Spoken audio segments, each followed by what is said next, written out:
Hello students, welcome all of you in this video. So बच्चे chapter first अपना चल रहा है इलैक्ट्रोस्टैटिक चार्जेस एंड फील्ड्स। यह पार्ट नंबर 6 है वीडियो का। इस वीडियो ਦੇ ਵਿੱਚ ਬੱਚੇ ਆਪਾਂ ਕੁਝ ਪੁਆਇੰਟਸ ਨੇਗੇ ਰਿਲੇਟਡ ਟੂ ਦਿਸ ਚੈਪਟਰ ਜੋ ਆਪਾਂ ਨੇ ਕਵਰ ਕਰਨੇ ਆ। ਸੋ ਆਓ ਸਮਝਦੇ ਹਾਂ। ਦੇਖੋ ਬੱਚੇ, ਸੋ ਕੁਝ ਪੁਆਇੰਟਸ ਆਪਾਂ ਨੇ ਕਲੀਅਰ ਕਰਨੇ ਆ, ਠੀਕ ਹੈ। फर्स्ट पॉइंट हैगा बच्चे अपने को देखो, जो बच्चे अपनी SI यूनिट ऑफ चार्ज हुंदी है वो की हुंदी है कूलम, ठीक है। याद रखियो SI यूनिट ऑफ चार्ज की हुंदी है कूलम, ते इसनों आपां डिनोट किस नाल करदे हां बच्चे, कैपिटल C दे नाल। उस तो बाद सैकेंड पॉइंट, ਜਿਹੜੀ ਬੱਚੇ CGS यूनिट ਹੁੰਦੀ ਹੈ charge the, CGS unit of charge ਉਹ ਹੁੰਦੀ ਹੈ ਬੱਚੇ ਜਾਂ ਤਾਂ ਸਟੈਟ ਕੂਲਮ ਜਾਂ ਫਿਰ ਇਸ ਨੂੰ ਲਿਖਦੇ ਆ ਬੱਚੇ electrostatic unit, ESU electrostatic unit, ਠੀਕ ਹੈ। ਇਹ CGS यूनिट ਹੁੰਦੀ ਹੈ ਤੇ ਇੱਕ ਕੂਲਮ ਦੇ ਵਿੱਚ ਬੱਚੇ 3 into 10 raised to power 9 stat coulombs होंदे ने, याद रखियो, ठीक है। यह पॉइंट्स नेगे SI यूनिट ते CGS यूनिट दे रिलेटेड। उस तो बाद बच्चे नेक्स्ट थर्ड पॉइंट देखो बच्चे, जदों दो चार्जेस कुछ डिस्टेंस r दी दूरी तो पए ने एक दूसरे तो, ठीक है, ते वो पए भी किहड़े मीडियम दे विच ने, एयर मीडियम च। ਤਾਂ ਉਸ ਕੇਸ ਦੇ ਵਿੱਚ ਅਕੋਰਡਿੰਗ ਟੂ ਕੂਲਮਸ ਲੋ ਜਿਹੜੀ ਫੋਰਸ ਹੁੰਦੀ ਹੈ ਉਸ ਦਾ ਫਾਰਮੂਲਾ ਬੱਚੇ ਕੀ ਹੁੰਦਾ ਹੈ 1/4 ਪਾਈ ਐਪਸਾਈਲਨ ਨੋਟ Q1 Q2 r²। ਇਸ ਫੋਰਸ ਨੂੰ ਆਪਾਂ F ਨੋਟ ਨਾਲ ਡਿਨੋਟ ਕਰ ਰਹੇ ਹਾਂ ਜਦੋਂ ਚਾਰजेस ਕੀ ਨੇ ਸਪੇਸ ਦੇ ਵਿੱਚ ਜਾਂ 에ਅਰ ਦੇ ਵਿੱਚ ਪਏ ਨੇ, ਠੀਕ ਹੈ।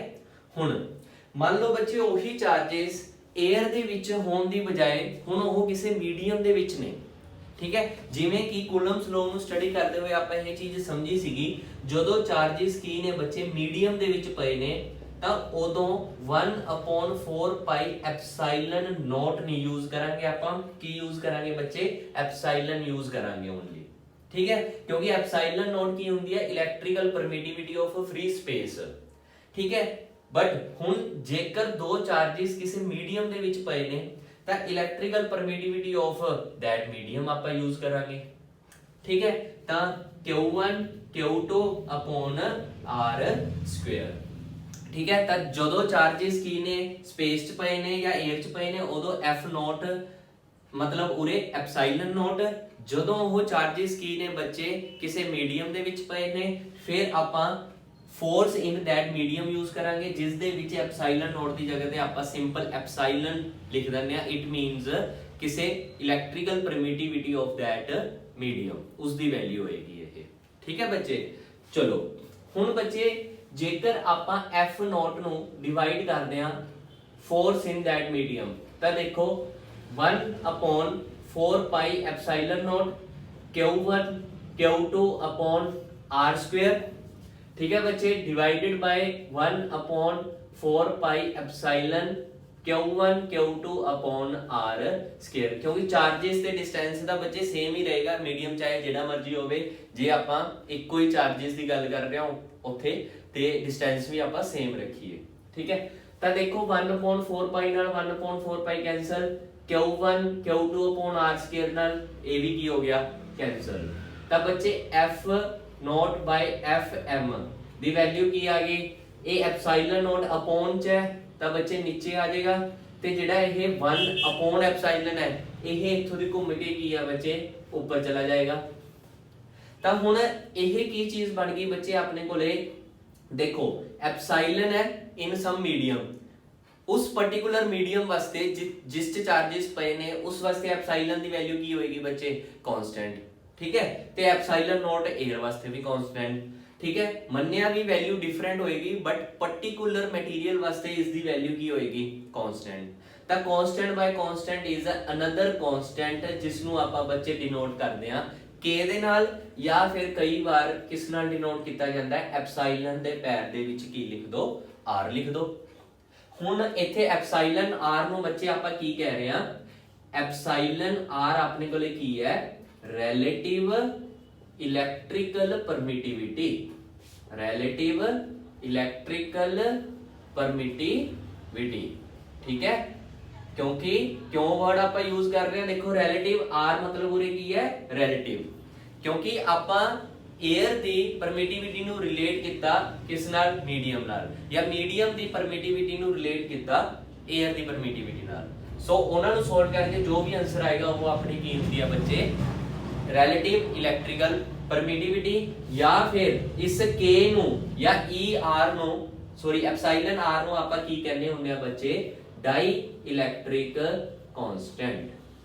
ਠੀਕ ਹੈ ਇਹ ਨਿਊ ਵਰਡ ਹੈ ਇੱਕ ਧਿਆਨ ਰੱਖਿਓ ਵੀ ਕੀ ਹੁੰਦਾ ਡਾਈ ਇਲੈਕਟ੍ਰਿਕ ਕਾਂਸਟੈਂਟ ਜਦੋਂ ਆਪਾਂ ਕਿਸੇ ਮੀਡੀਅਮ ਦੀ ਪਰਮਿਟਿਵਿਟੀ ਨੂੰ ਡਿਵਾਈਡ ਕਰਦੇ ਹਾਂ ਜੀ 에ਅਰ ਦੀ ਪਰਮਿਟਿਵਿਟੀ ਨਾਲ ਤਾਂ ਜਿਹੜੀ ਕਾਂਸਟੈਂਟ ਵੈਲਿਊ K ਹੁੰਦੀ ਹੈ ਉਸ ਨੂੰ ਆਪਾਂ ਕੀ ਕਹਿੰਦੇ ਆ ਡਾਈ ਇਲੈਕਟ੍ਰਿਕ ਕਾਂਸਟੈਂਟ ਕਹਿੰਦੇ ਆ ਜਾਂ ਫਿਰ ਫੋਰਸ ਇਨ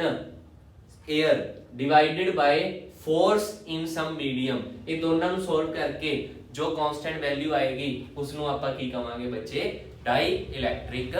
कांस्टेंट ਕਹਿੰਦੇ ਆ ਠੀਕ ਹੈ ਬੱਚੇ ਸੋ ਇਹ ਇੰਪੋਰਟੈਂਟ ਸੀਗਾ ਇਸ ਨੂੰ ਧਿਆਨ ਚ ਰੱਖਿਓ ਉਸ ਤੋਂ ਬਾਅਦ ਬੱਚੇ फोर्थ पॉइंट ਧਿਆਨ ਨਾਲ ਸਮਝਿਓ फोर्थ पॉइंट ਇਹ ਵੀ ਬੜਾ ਇੰਪੋਰਟੈਂਟ ਹੈ देखो बच्चे आपने किया है भी फोर्स इन मीडियम की होंगी है 1/4 pi epsilon Q1 Q2 upon R square चलो आपा यही चीज दोबारा तो लिख लेने 1/4 pi epsilon Q1 Q2 upon R square हुन बच्चे इथों दी एप्सिलॉन बाय एप्सिलॉन नॉट नु आपा की लिखदे आ dielectric constant K means epsilon by epsilon naught ਨੂੰ ਆਪਾਂ ਕੀ ਲਿਖ ਰਹੇ ਹਾਂ ਡਾਈਇਲੈਕਟ੍ਰਿਕ ਕਾਂਸਟੈਂਟ K ਤਾਂ ਇਥੋਂ ਐਪਸਿਲਨ ਨੂੰ ਕੀ ਲਿਖ ਸਕਦੇ ਆ ਐਪਸਿਲਨ ਨੋਟ ਉਧਰ ਮਲਟੀਪਲਾਈ ਕਰ ਦੋ ਨਾਲ ਕੀ K ਦੇ ਨਾਲ ਮਲਟੀਪਲਾਈ ਹੋ ਗਈ ਐਪਸਿਲਨ ਦੀ ਵੈਲਿਊ ਇਹ ਆ ਗਈ ਤਾਂ ਇਹ ਐਪਸਿਲਨ ਦੀ ਵੈਲਿਊ ਬੱਚੇ ਪੁੱਟ ਕਰ ਦੋ ਉਰੇ ਤਾਂ force in medium is equal to 1/4 pi epsilon ਦੀ ਜਗ੍ਹਾ ਤੇ ਬੱਚੇ ਆਪਾਂ ਕੀ ਲਿਖਾਂਗੇ ਹੁਣ ਐਪਸਿਲਨ ਨੋਟ K ਵੀ ਲਿਖ ਸਕਦੇ ਹਾਂ ठीक है ता Q1 Q2 अपने कोले एज इट इज रह जाएगा अपॉन R स्क्वायर भी एज इट इज रह जाएगा ता फोर्स इन सम मीडियम ता बच्चे जे इस चों K नु छड़ दो तुसी 1/4 pi epsilon not Q1 Q2 upon R square ठीक है ना K छड़ दो बाकी सारे दी वैल्यू की होएगी 1/4 पाई हुन एप्सिलॉन नॉट आ गया ते नाल Q1 Q2 upon R square भी है इस सारी चीज नु बच्चे आपा की लिख सकते हैं फोर्स इन एयर ठीक है ना force of that charges when charges are placed in which medium air means space upon केड़ी चीज बाकी रह गई सी अपने कोले डाइइलेक्ट्रिक कांस्टेंट K ता देखो नवा फार्मूला बन गया